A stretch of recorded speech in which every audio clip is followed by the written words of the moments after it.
Hey guys, it's Dwight. Welcome back to my channel. So today I decided I wanted to do something different and I want to go back to the pearl pour. And so I've been practicing for the past couple of days because I haven't really done any pearl pours in about a year and a half. So I did this pour, which you'll see the same colors on both pours. So in other words, I poured, then I scraped, and I poured over it. So unfortunately, I didn't stop the video so you can see that piece. I wanted to say a little bit about the formula. Now, the history of the pearl pour goes back several years. And when I was doing dump and swirls, I was really curious about making white pearls. And so I came across some videos from Elyse Fournier, who did several pearl pours and also injection, where she injected some white paint and then the pearls would come through the color. Also Bonnie Keene. Now Bonnie Keene is not on YouTube. She may have one or two videos because we did a collaboration a few years back. But the point is that she also makes these beautiful white pearls. Even today with her art is so beautiful. So I started doing the white pearls and I don't mean to sound, I don't know, arrogant or anything, but I started the craze of the white pearl pour. And what happened was, as the year went on, the year I started this, I met Sarah Taylor. And Sarah Taylor and I did a collaboration together, and she was really curious about the pearl pour, and I was really curious about the colors she used and how she mixed her own color palette. So if you go back far enough, oh my God, 3 or 4 years, I've lost track of time. In my video collection, there is a collaboration video with Sarah and myself, and I believe there's a link in there to her actual video that was in collaboration with me. So that's kind of how it got started. And then I backed away from pearl pours for a while, and I know a lot of people were doing pearl pours, which was great. And when I was working with Sarah Taylor in the pearl pours, we were using satin enamel. We were trying GAC, satin enamel, all kinds of ingredients to create these beautiful pearls. But I always came back to just using Artist Loft Soft Body White. I swear I'm not using any satin enamels or any silicone. These paints sell really well. The reason I noticed and I first started using it was I was doing some dump and swirls, and every once in a while I'd put like a base coat for some strange reason. And when I would stretch things out, these white pearls would come up. And so I decided to start using that more and more with my pearl pours, and that's what I did with this one. So like I said, it took me a while to get the formula down right last night. And I said in the video, I thickened them up just a little bit. These are not water thin. There's at least a half a mound to a mound if you drizzle it off your stir stick going into the cup. I also think floetrol is a big part of that. Floetrol works really well with the Artist Loft Soft Body White. I use floetrol with the Artist Loft Soft Body Black with my dump and swirls, and as you know, that works really well as well. So guys, I appreciate your patience in watching this. I am going to show you several segments, and then at the very end, I'm going to do a couple of touch-ups. And the reason why I'm going to do touch-ups is because I want to clean the lines around the edges of the pour, because a friend of mine, Sierra Fath, and I have collaborated several times and have done some portraits with my pearl pours. And what I'll do is I'll add those to the end of the video so you can see the ones that we have currently on display here in Baltimore at the Highlandtown Gallery. So we want to take this one and do something creative with it as well. Now I already have an idea, but I haven't talked with her about it yet, so we'll get to meet up in a few days or a few weeks. Okay guys, thanks for stopping by. If you have any questions, please feel free to ask in the notes below, or you can email me at dwightpours@yahoo.com. Also, I've been doing a few individual classes recently of my dump and swirl and colander pours with the swirl, and you can also inquire about that, and we can do that together via Zoom and have a good time. And who knows, maybe I'll do a class and we can have several of us all together having fun and pouring paints online. Okay guys, thanks again, and hold on and watch the great video.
Okay friends, here I am back with the initial wet results. As you noticed in the previous segment, I did scrape the last pour. It wasn't quite working well, and so what I wanted to do was to change up my paints a little bit. So I thickened them up slightly with floetrol, and this is the results that I got. So these are very good and clean pearls. I just want to show you up close, and I hope I don't drop my phone into my wet painting, but you can see how clean and crisp they are.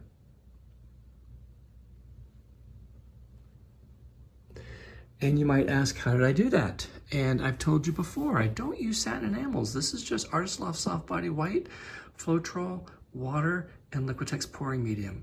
I find that the Artist Loft Soft Body White is a great cell producer, as well as these beautiful pearls. Seriously, there's no magic here. This is exactly how I poured it. So I'm gonna go in probably and clean up a little bit. I'll show you the final results when I'm done. I'm not quite sure what I'm gonna do yet, but there are a few pieces in this painting that I want to sharpen up and create some sharper lines. The other thing I want to say is that I'm going to be passing this painting off once it's dry to my friend Sierra Fath. She and I have done a few collaborative pieces in our current show, which is a three-spirit movement at the Highlandtown Gallery. We did some portraits with some of my pearl pours. And so I'm going to pass this off to her at some point, and we're going to come up with some kind of cool, I don't know, pop art, portrait painting with this. So guys, thanks for watching. I will show you the final results once I've cleaned everything up and have this ready to show you. So you guys have a great evening, and we'll see you in the next segment, and take care. Okay guys, here we are. It's the next morning, and everything dried basically as it was last night. I don't see anything out of the ordinary, so I'm really excited about that. So again, just kind of show you up close these great pearls. Nice and clean. I think I mentioned last night, I am going to go in and just sort of clean up some of the edges, maybe some of the shading, just to make it look crisper. And yeah, I think that's all I'm going to do. Okay guys, hold on. I will show you the actual dried results when I am completely done. Okay guys, real quick, like I mentioned, I'm going to go in and clean up some of these edges down here, a little bit through here, just a little bit, just to sharpen the edges. Nothing too significant, but I will put it on time lapse just for you to take a look.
Okay guys, here I am with the final dried results. Now, if you watch the little time lapse that I did, I just whitened some of the little cells around here to bring some attention here.